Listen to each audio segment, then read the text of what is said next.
分点。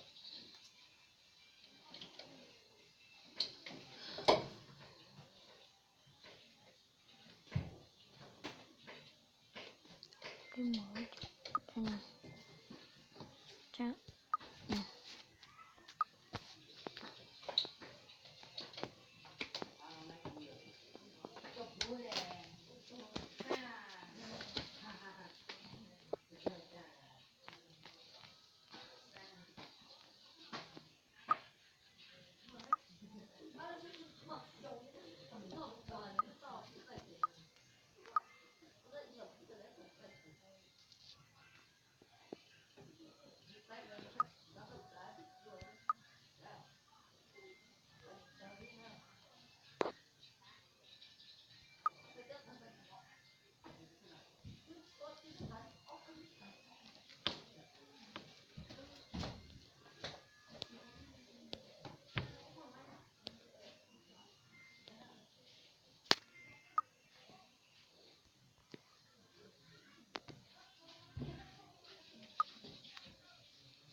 ，Muốn nghỉ nè.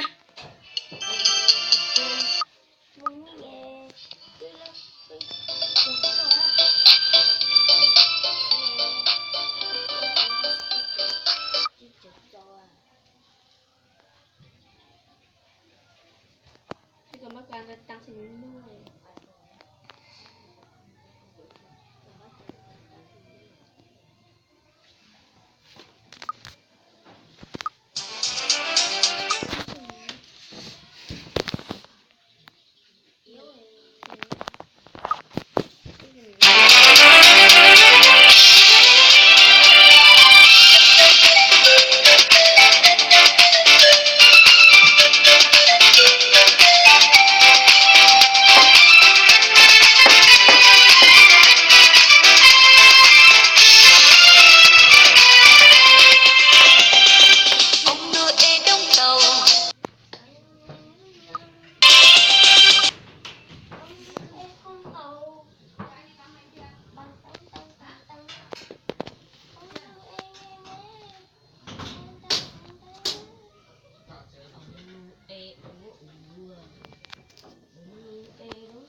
hồ.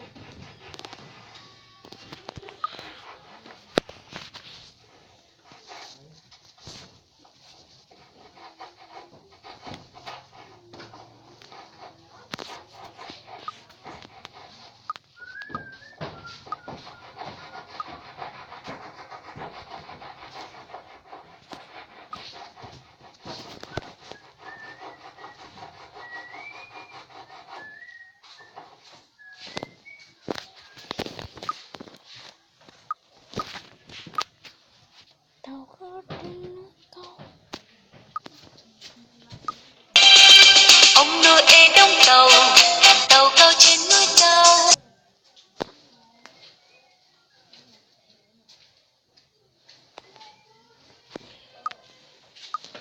Ông nuôi ê đóng tàu, tàu. Mà lẽ là công ty đó một cái sao. Chẳng là lúc chẳng sợ nữa. Đó cả nếu mà cả xa thì có mắc cây nó mới phân mà quá. Ông nuôi ê đóng tàu, tàu cao trên. Còn bác là chỉ sai chẳng hạn. Tức là hạt kiểu sao, tức là thăm này. Nhá tôi xíu này hạt lấy. Bác kê, chơi đánh ghe rồi hạt này. Ủa cái bia, xe máy gì, chơi ghe như thế.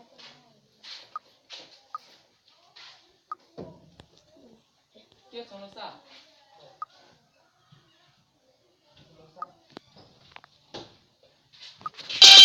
Ông nuôi ê đóng tàu, tàu cao trên núi cao. Ông nuôi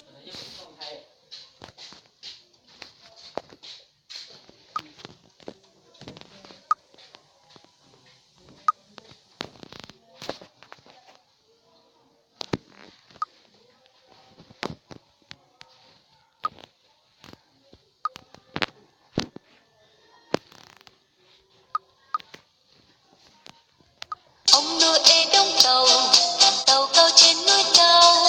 Ông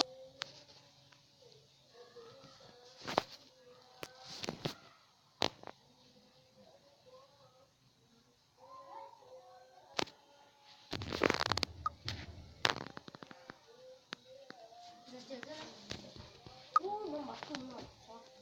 ê đóng tàu, tàu cao trên núi cao. Ông nuôi ê đóng tàu.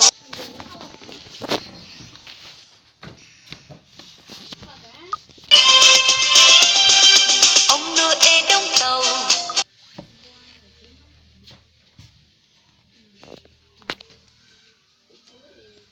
tàu, tàu cao trên núi cao.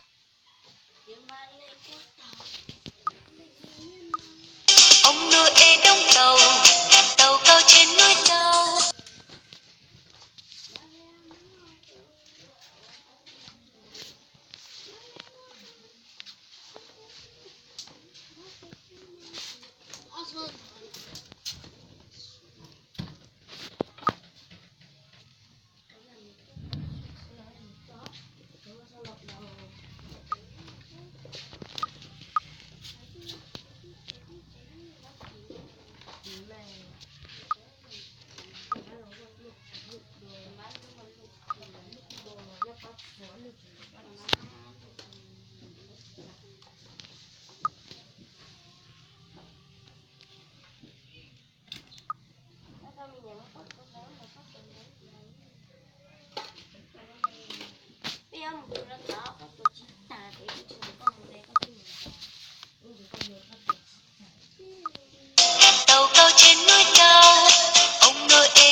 chỉ lên tận số đây mà tự nhiên thêm mình để